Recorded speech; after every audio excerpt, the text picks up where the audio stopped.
وركبت العربيه وهنا كنت بتاكد ان حالق دقني. وهنا ركبت العربيه برضو بس كنت بتاكد ان محدد دقني. وهنا دخلت المكان وكله كان لاند سكيب ومساحات خضراء كبيره وجميله جدا. وهنا دخلت المكان وبس كان كله بشر وناس جميله جدا. كنت عطشان قوي وطبعا بشرب بايدي متعود على كده يعني. وعدلت الكاب وبعدين شربت وتمت المهمه بنجاح. وهنا كنت عطشان برضو وكنت بشرب بس من غير كاب.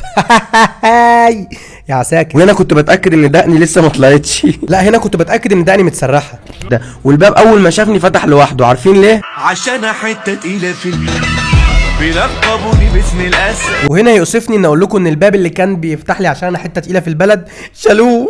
وشفت الاتوبيس اللي عايز اتوبيس ده تقريبا من سنه 1 قبل الميلاد. هنا للاسف شالوا الاتوبيس وحطوا مكانه الدكك دي. تقريبا كده شافوا الفيديو اللي انا كنت عامله. وطبعا اليونيفورم لازم يكون موحد وكامل زي ما انتم شايفين. وهنا بقى انا عسكري جدا. وهنا مش لازم اليونيفورم يبقى كامل ولا موحد تماما. وهنا بحاول ابقى عسكري بس بص اللي ورا بيبص عليا ازاي بيقول بيعبد